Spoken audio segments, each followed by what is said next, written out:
So hello everyone, welcome to the question number second. दूसरे प्रश्न में आपका स्वागत है and this is the day 7th। So the second question is, do we have cultural pockets of small India all over nation? Elaborate with examples. ठीक है। So see these kind of questions, ऐसे questions भी पूछे जाते हैं। These are the common sense questions कि आपने भारत को कितना जाना है। ठीक है। कल्चरल पॉकेट्स का यहाँ पे मतलब क्या है? देखिए, अगर take the case of Delhi, अगर आप दिल्ली का केस लें तो आपको ऐसा नहीं मिलेगा कि कोई भी कॉलोनी ऐसी नहीं मिलेगी कि यहाँ पे आपके एक ही एथनिसिटी के लोग रह रहे हों। ठीक है। Take the case of Bombay, Bombay की कोई भी चौल आपको ऐसी नहीं मिलेगी जहाँ पे आपको कोई अलग अलग एथनिसिटी के लोग ना मिले। ठीक है। So these are the cultural pockets, इनको हम कल्चरल पॉकेट्स कहते हैं। Cultural pockets of small India, जैसे आपके पास तारक मेहता का उल्टा चश्मा में गोकुल धाम सोसाइटी दिखाई गई है। ठीक है। It is a cultural pocket कि लोग अलग अलग जगह से आए हैं बॉम्बे में काम करने के लिए। कोई व्यापारी है, कोई आपके पास टीचर है, कोई आपके पास साइंटिस्ट है, तो लोग बॉम्बे में काम करने के लिए आए हैं। तो इसी तरह से अर्बन डेवलपमेंट, जो इंडिया का अर्बन डेवलपमेंट हुआ है रेलवेज़ के साथ, तो रेलवेज़ ने मोबिलिटी बढ़ा दी है इंडिया में। तो अलग अलग जगह से लोग आते हैं, अलग अलग जगह में लोग बसते हैं। ठीक है। और वहाँ पे एक कल्चरल पॉकेट डेवलप हो जाती है। इसी चीज़ को हमें एलेबोरेट करना है एग्जाम्पल के साथ। We have to give the reason. आपने अपना आर्गूमेंट देना है। आर्गूमेंट ये देना है कि आपके पास जो कल्चरल पॉकेट्स हैं वो किस तरह से डेवलप होती हैं।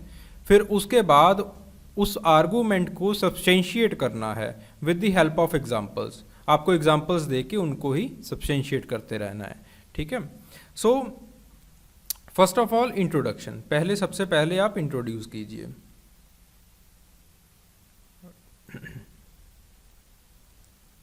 So India is the oldest civilization and has ample time and experience to accommodate the cultural practices of everyone जो कि यहाँ पे आए थे टूरिस्ट, एज अ टूरिस्ट आए थे, एजुकेशन लेने के लिए आए थे, चाहे हुनाज प्लंडर करने के लिए ही क्यों ना आए हों, एक्सप्लॉयटेशन करने के लिए क्यों ना आए हों। For example take the case of the Britishers.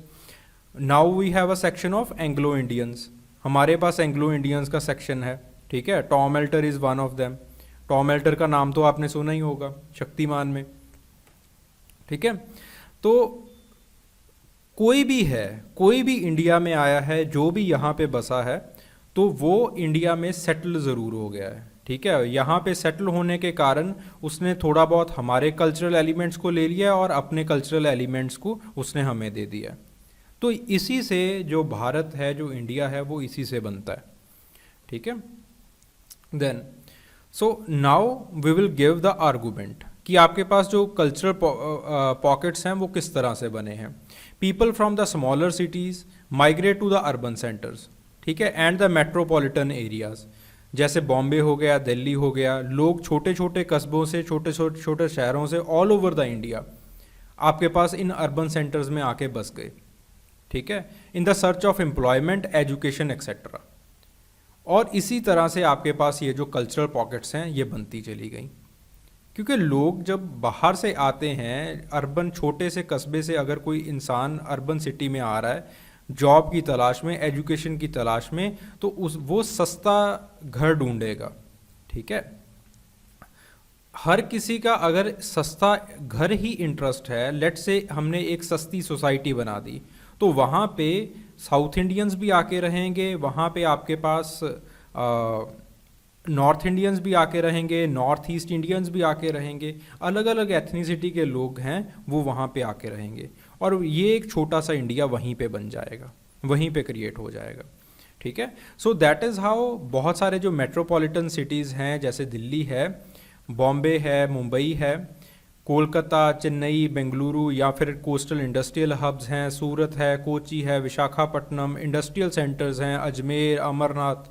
ठीक है। यहाँ पे आपके पास जो है these can be taken as the example of the hubs of the cultural pockets, जहाँ पे आपके जो cultural pockets बन जाते हैं.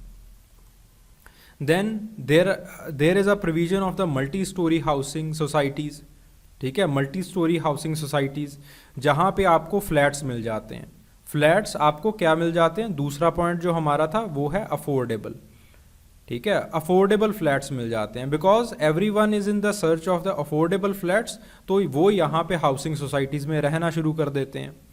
ठीक है, देन अलग अलग मल्टीनेशनल ऑर्गेनाइजेशंस आ जाती हैं, आपके पास MSMEs आ जाती हैं मेट्रोपॉलिटन सिटीज़ में, अर्बन सेंटर्स में.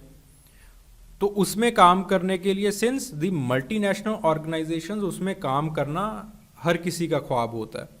तो उस ख्वाब को पूरा करने के लिए अलग अलग शहरों से, अलग अलग कस्बों से लोग आ जाते हैं, different from the different part of the cities. उनको भी अफोर्डेबल हाउसेस चाहिए होते हैं. सो वो भी उस जो आपके पास मल्टी स्टोरी हाउसिंग सोसाइटीज़ होती हैं, वो भी वहाँ पे चले जाते हैं. ठीक है, गॉट द पॉइंट. तो अब इसके साथ देखिए, हम आर्गूमेंट भी देते जा रहे हैं और इसके साथ हम उसके एग्जांपल्स भी देते जा रहे हैं. This is how you should elaborate in this kind of question. ऐसे क्वेश्चन में इस तरह से आपको एलेबोरेट करना है. Then the higher educational institutions like universities, colleges, for example take the case of IITs. ठीक है, IITs में कभी भी ऐसा नहीं होता कि सारे के सारे पंजाबी हैं या फिर सारे के सारे साउथ इंडियंस हैं, सारे के सारे नॉर्थ ईस्ट से हैं. ठीक है, ऐसा नहीं होगा. Since these are the prestigious institutions, तो यहाँ पे ऑल ओवर इंडिया बच्चे एडमिशन लेना चाहते हैं, क्योंकि यहाँ पे ऑल ओवर इंडिया लोग एडमिशन लेना चाहते हैं. तो अलग अलग होम टाउन से लोग आते हैं, अलग अलग रेस के होते हैं, अलग अलग कास्ट से होते हैं, क्लास से होते हैं, अलग कल्चर होता है उनका. सो दिस इज़ हाउ जो एक इंडिया का डाइवर्सिटी का एक जो नोशन है, एक जो डाइवर्सिटी का जो कंसेप्ट है, वो आपको यूनिवर्सिटीज़ में, वो आपको कॉलेजेस में भी दिखाई देता है. देखिए, आपने एलेबोरेट कर दिया. ठीक है, साथ में आपने रीज़न दिया, उसके साथ ही एलेबोरेट कर दिया. Okay, now you should conclude. अब बारी आती है कंक्लूजन की. ठीक है, अब आपको कंक्लूड करना है.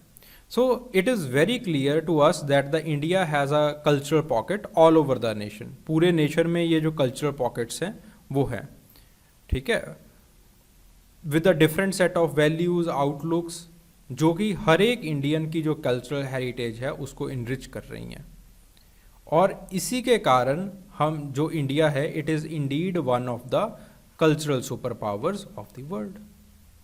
ठीक है, आपने इसको कंक्लूड कर दिया इस तरह से. Got the point. So again the conclusion should be very positive.